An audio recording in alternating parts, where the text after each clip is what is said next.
Assalamualaikum warahmatullahi wabarakatuh. Kami dari kelompok 1 akan mempresentasikan hasil tugas dari kerja kelompok kami pada materi Basic Accounting. Adapun anggota dari kelompok 1 ialah saya sendiri, Omani, yang akan bertugas menjelaskan poin nomor 1. Selanjutnya, Emar Nawati, yang bertugas menjelaskan poin nomor 2. Nabila Putri yang menjelaskan poin nomor 3. Lilis Dewi Aryani yang bertugas menjelaskan poin nomor 4. Eca Syaharani yang menjelaskan poin nomor 5, Galuh Sri Hapsari yang akan menjelaskan poin nomor 6, Arda Lena Romantika yang akan menjelaskan poin nomor 7, Dimas Mirza Alfansa yang bertugas menjelaskan poin nomor 8, Johan Febriansyah yang menjelaskan poin nomor 9, ada juga Dimas Mirza Alfansa yang juga menjelaskan poin nomor 10, Lutfi Atin Husna yang menjelaskan poin nomor 11, dan Valentina yang akan menyusun laporan keuangan dan menganalisisnya.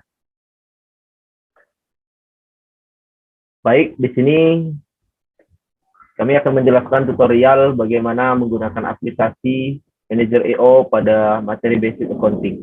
Hal yang pertama yang akan kita lakukan ialah meng-add bisnis, mana pada fitur ini terdapat create new business, dan di sini kita bisa tuliskan nama perusahaan yang akan kita gunakan.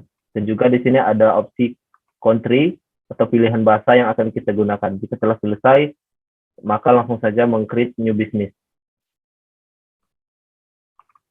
Oke, jika sudah maka akan keluar tampilan seperti ini. Dan langkah pertama yang akan kita lakukan ialah pilih customize. Nah, di sini tersedia akun-akun yang akan kita gunakan pada aplikasi Manager EO ini. Adapun beberapa akun yang akan kita gunakan pada kesempatan ini ialah ada bank and cash account yang terdiri dari receipt, payment, dan juga inter-account transfer. Dan juga akun expense claims dan juga akun customer yang terdiri dari sales spot, sales order, dan juga seller invoice. Dan juga akun supplier yang terdiri dari purchase quote, purchase order, dan juga purchase invoice. Kita juga menggunakan akun employees, payslip, dan juga fixed asset dan depreciation entry. Jika telah selesai, maka langsung saja klik kotak berwarna hijau di bawah ini, yaitu update. Jika sudah, maka kita cek di fitur summary, maka akan tampil fitur seperti ini, yaitu ada aset, liabilities, equity, pendapatan, dan juga less biaya. Oke, langsung saja kita masuk perintah pada poin nomor 1, yaitu setoran awal modal senilai 100 juta. Maka langsung saja klik akun pada bank and cash account ini, maka akan tampil seperti ini. Kita langsung saja tulis bank yang akan kita gunakan. Di sini juga ada opsi starting balance, yaitu modal yang akan kita gunakan di awal ini. Jika telah selesai, maka langsung saja di-update. Oke, jika sudah, maka akan muncul tampilan seperti ini, dan kita bisa dicek lagi di summary. Oke, jika sudah, maka akan muncul tampilan di sini. Baik, setelah memasukkan modal, ke langkah selanjutnya yaitu ke instruksi nomor 2, yaitu input data karyawan sesuai anggota kelompok. Di sini anggota kelompok 1 berjumlah 12 orang, maka di sini saya juga akan menginputkan data karyawan sebanyak 12 orang. Untuk langkahnya sendiri dimulai dari menuju menu employee di sebelah kiri, kemudian klik new employee untuk menambahkan data baru. Di sini kami juga sebelumnya telah menyiapkan data karyawan kelompok 1. Nah, dari data ini bisa disalin ke manajer IO satu per satu. Untuk nama, kolom namanya diisi nama. Untuk kolom alamat juga diisi kolom alamat. Nah, begitu seterusnya. Kemudian diklik create dan add another untuk menambahkan data baru. Nah, selanjutnya data kedua dengan cara yang sama ditambahkan ke kolom nama dan alamat ditambahkan ke kolom alamat seperti ini, kemudian disalin ke aplikasi Manager IO dan diklik create dan add another. Seterusnya seperti ini hingga data ke terakhir. Baik, untuk alamat bisa disalin kemudian ditempel di aplikasi Manager IO. Nah, setelah selesai hingga data ke-12, bisa diklik tombol create untuk menyelesaikan data. Nah, untuk keseluruhan data ada di berikut. Nah, berikut ditampilkan data 12 orang. Selanjutnya, saya akan menjelaskan mengenai input purchase invoice atau pembelian aset.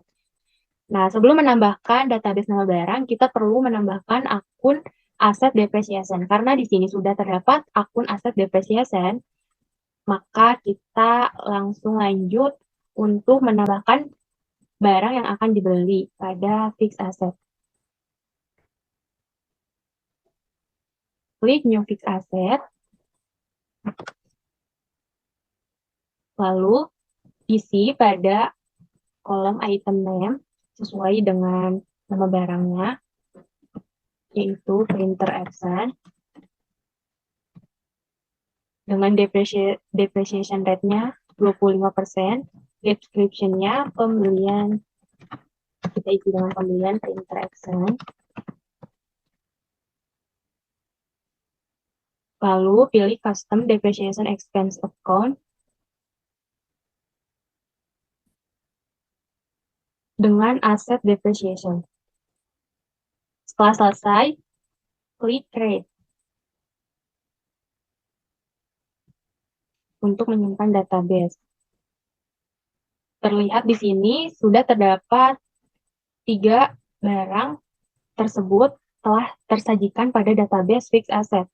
Nah, langkah selanjutnya kita masuk ke purchase invoice untuk melanjutkan proses transaksi pembelian. Lalu kita klik new purchase invoice. Nah, di sini kita isi tanggal sesuai dengan tanggal transaksi tadi, yaitu tanggal 1 Desember. Ini di sini kita isi 0 hari. Untuk suppliernya, tadi itu PT. Kita beli di PT Epson. Untuk description-nya, isi dengan pembelian untuk Epson.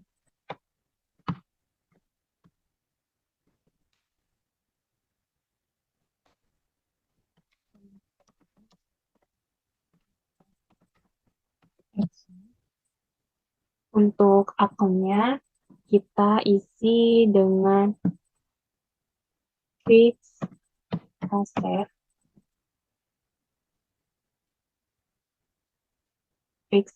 at cost.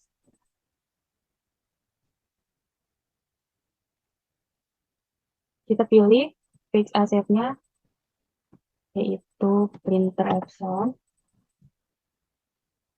Isi kuantitinya sesuai dengan transaksi tadi, yaitu sebanyak 5 buah, dan harganya 1 juta rupiah. Setelah selesai, klik Create untuk menyimpan purchase invoice tersebut. Nah, nantinya sistem otomatis akan langsung menampilkan printout dari purchase invoice yang telah dibuat. Nah, seperti ini.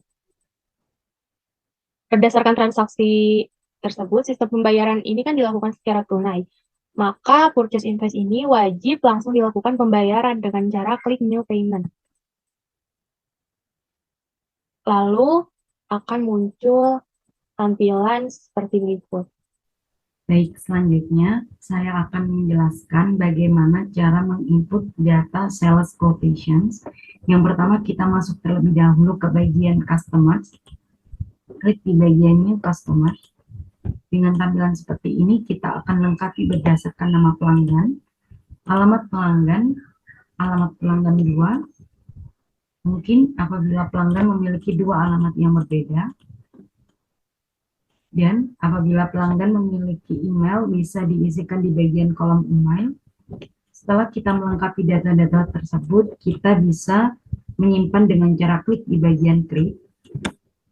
Setelah itu akan muncul tampilan seperti ini, dan kita akan melihat hasil dari input data customers yang telah kita buat. Setelah kita membuat database pelanggan, kita akan masuk pada bagian sales quotes. klik di bagian New Sales Quotes dengan tampilan seperti ini. Kita akan lengkapi berdasarkan tanggal transaksi, expired date atau tanggal kadaluarsa pembayaran. Kita akan isikan customers yang telah kita buat. Di sini kita akan masukkan alamat dari pelanggan. Untuk kolom deskripsi 1, kita akan isikan keterangan sales quotations. Pada bagian deskripsi kedua, kita akan isi keterangan dari item yang kita tawarkan kepada customers. Di sampingnya kita akan isi dengan kuantitas atau jumlah unit. Kemudian ada unit price atau harga per unit. Dan untuk total akan secara otomatis diakumulasikan. Kemudian di sebelahnya ada tax code atau apabila memiliki tarif pajak. Setelah kita melengkapi semua data di atas, kita akan menyimpan dengan cara klik di bagian create. Maka akan muncul tampilan seperti ini dan kita akan klik di bagian view untuk melihat hasil dari sales quotes yang telah kita buat, lengkap dengan data, expired date, dan unit price yang telah diakumulasikan. Selanjutnya yaitu penginputan sales order. Yang pertama yaitu klik pada sales quote terlebih dahulu. Setelah itu, apabila sales quote telah dibuat, maka akan muncul seperti ini. Jika belum dibuat, maka dibuat terlebih dahulu sales quote-nya. Setelah itu, jika sudah muncul seperti ini, klik tab view, maka tampilannya akan seperti ini. Jika membuat sales order-nya yaitu klik pada copy to, klik new sales order. Maka akan muncul tampilan seperti ini. Pada kolom date diisi sesuai dengan pemesanan, tanggal pemesanan. Untuk referensinya diisi opsional. Untuk nama customer dan quote number dan billing address-nya akan terisi otomatis sesuai dengan sales quote-nya. Di sini yaitu ada PT Simosa dengan quote number 20221129 dan billing address Jalan Gatot Subroto, Jakarta. Untuk description penjualannya yaitu akan terisi otomatis sesuai dengan sales quote-nya. Di sini yaitu ada pembuatan software kasir dan pembuatan software akuntansi. Untuk pembuatan software akuntansi itu ada kuantitasnya 1 dengan unit price-nya 30 juta. Untuk pembuatan software kasir, kuantitasnya berjumlah 1 dengan unit price-nya dengan 30 juta. Totalnya akan terisi otomatis sebesar 60 juta. Apabila ada penambahan pajak dan lain-lainnya, boleh diklik pada tabel di bawah ini. Jika tidak ada, maka abaikan saja. Setelah itu, jika sudah selesai, maka klik create. Maka tampilannya pada sales order akan muncul seperti ini dengan status invoice. Selanjutnya, di sini saya akan menjelaskan mengenai purchase invoice. Di mana untuk purchase invoice ini sendiri merupakan sebuah dokumen yang dikeluarkan oleh penjual barang atau jasa untuk memastikan bahwa orderan sudah sesuai dan sudah dipenuhi dari penjual. Nah, untuk invoice ini biasanya dibuat setelah dokumen purchase order, setelah dokumen purchase order yang dikeluarkan oleh pembeli kepada penjual dan juga untuk mengkonfirmasi bahwa penjualan telah terjadi. Nah, untuk input dari purchase invoice ini sendiri, nanti masuk ke menu pada purchase invoice ini. Terus untuk melakukan input nanti bisa dilakukan melalui new purchase invoice. Nah, akan ditampilkan seperti ini. Di dalam purchase invoice ini sendiri nanti akan dimasukkan tanggal, kemudian suppliernya dari mana. Sebelumnya untuk supplier ini telah dimasukkan pada purchase order, kemudian deskripsi, kemudian quantity dan juga harganya. Nah, nanti tinggal di-create aja. Nah, kemudian akan muncul view dari purchase invoice itu tadi sendiri. Ketika kita kembali, nah nanti akan muncul daftar dari purchase invoice yang telah dilakukan oleh kelompok kami. Nah, ini misalnya kita view dari purchase invoice, salah satunya dari supplier PT Epson untuk pembelian printer Epson. Kemudian selanjutnya untuk melakukan update nanti tinggal pada button edit ini sendiri. Nanti bisa diganti suppliernya, deskripsi, harga, dan kuantitinya. Selnya juga bisa dihapus untuk dari penjelasan dari purchase invoice. Baik, sekarang saya akan menjelaskan mengenai cara pembuatan sales invoice. Yang pertama, kita klik dulu sales order. Nah, di sini terlihat dari customer PT Sentosa untuk keperluan pembuatan software kasir dan pembuatan software akuntansi. Nah, kita klik view. Setelah itu kita klik copy to, kemudian pilih opsi new sales invoice. Nah, di sini kita sesuaikan issue date dengan yang ada di sales order, yakni tanggal 2.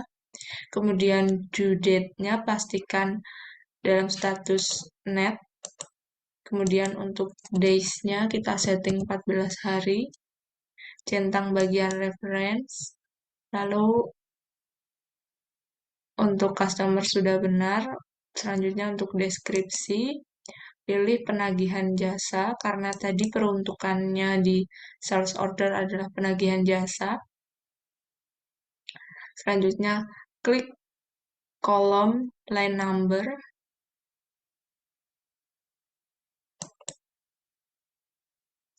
Nah, setelah itu klik kolom description agar deskripsinya muncul. Nah, selanjutnya kita klik create.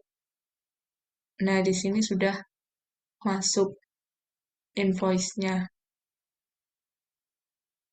Nah, itu tadi cara pembuatan sales invoice. Semoga bermanfaat. Selanjutnya kita ke tutorial berikutnya. Oke, baik. Di sini saya akan menjelaskan mengenai pembayaran gaji karyawan. Nah, sebelum pembayaran gaji karyawan, kita sebelumnya harus membuat payslip terlebih dahulu, seperti ini. Kemudian kita view, habis itu kita klik new payment.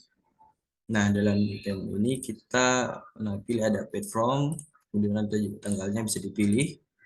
Kemudian pilih ini kosongin. Nah, deskripsinya ini pembayaran gaji.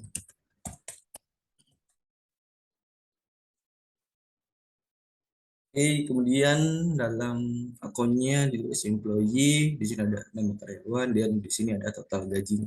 Gitu. Kemudian kita akan create, nah, nanti akan otomatis membuat hasil payment seperti itu. Nah, namun di sini tim kami sudah menyiapkan paymentnya. Nah, seperti ini.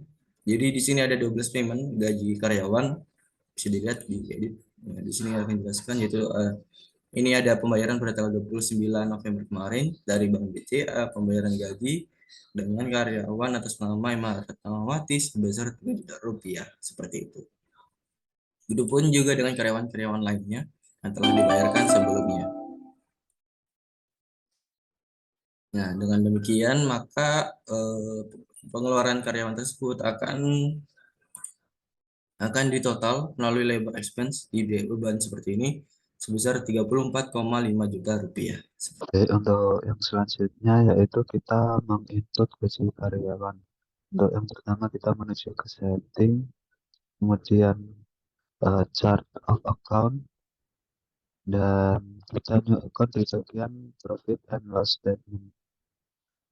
Kemudian kita masukkan namanya labor expense.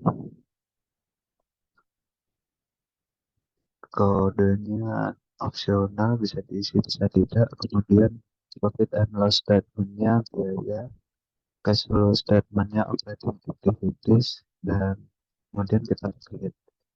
Setelah di create maka labor expense akan muncul di bagian sini. Ini. Kemudian dari sini kita selanjutnya kembali ke setting, kemudian ke payslip item, payslip earning item, kemudian kita new payslip item. Nah, ini untuk namanya kita isi gaji karyawan.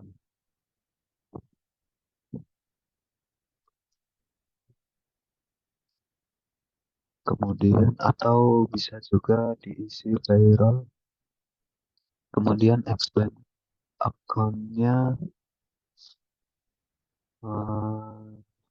labor expense. Kemudian kita create. Setelah di create, maka akan muncul seperti ini. Name-nya gaji karyawan, expense account-nya labor expense. Setelah itu kita menuju ke payslip. Dari payslip, new payslip, kita atur tanggalnya, disesuaikan saja. Kemudian di sini bisa diisi, bisa tidak deskripsinya.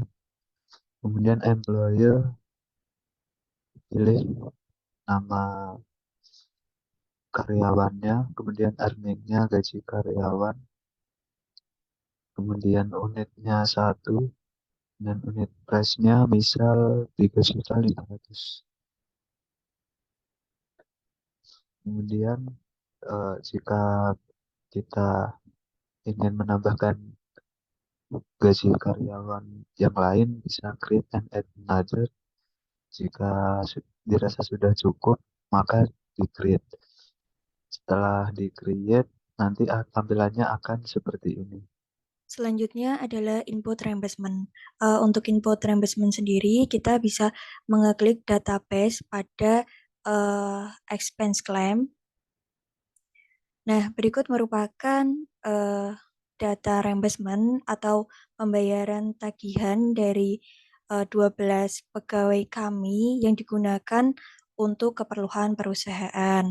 Nah, reimbursement itu digunakan untuk biaya percetakan, biaya perbaikan dan pemeliharaan, biaya jamuan tamu, biaya listrik, lalu ada digunakan untuk biaya iklan dan promosi, kemudian biaya sumbangan, biaya administrasi bank, dan yang terakhir digunakan untuk biaya jasa notaris.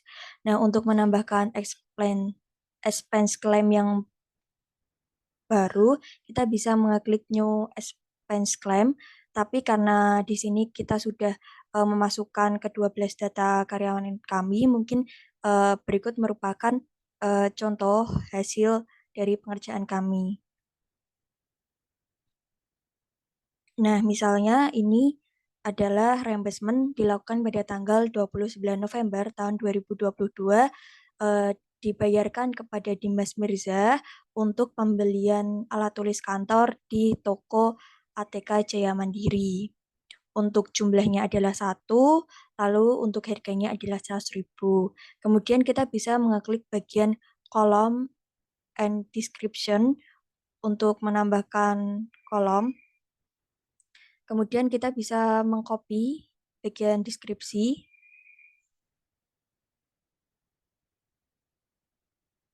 Kemudian kita bisa mengklik update.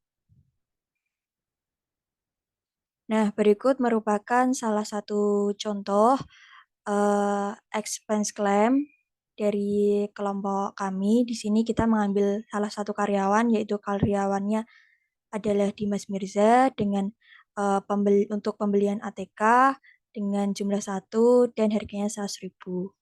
Nah, mungkin sekian untuk penginputan data reimbursement.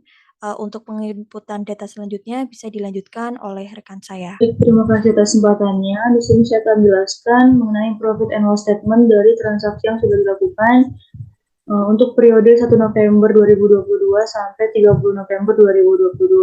Nah, dari tim satu sendiri itu menggunakan sistem accrual basis untuk pencatatan laporan keuangannya. Dimulai dari pendapatan. Untuk pendapatan sendiri didapatkan dari penjualan lainnya sebesar 60 juta. Untuk pendapatan bunganya tidak ada, sehingga total pendapatan sendiri tetap 60 juta. Sedangkan untuk yang biaya-biayanya ada berupa asset depreciation-nya tidak ada juga. Ada labor expense-nya sebesar 34.500.000, biaya administrasi bank sebesar 150.000, biaya iklan dan promosi sebesar 300.000, biaya jamuan tamu sebesar 200.000. Untuk biaya jasa akuntansi tidak tertera, biaya jasa notaris tidak tertera. Mohon maaf, biaya jasa notarisnya sebesar 200.000, biaya kendaraan bermotornya tidak ada.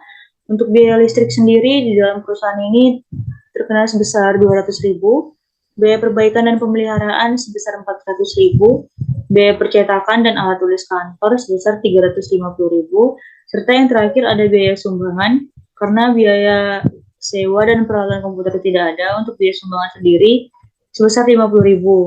Sehingga total untuk biaya sendiri yaitu 36.350.000. Nah, untuk laba dari perusahaan pada bulan November ini didapatkan dari 60 juta dikurangi dengan 36.350.000 sehingga pada bulan November ini mendapatkan laba sebesar 23.650.000. Berikut untuk laporannya. Baik, mungkin sekian yang bisa saya sampaikan. Saya mewakili tim 1, mohon maaf apabila ada salah kata dalam penjelasan kami di tugas kali ini. Terima kasih.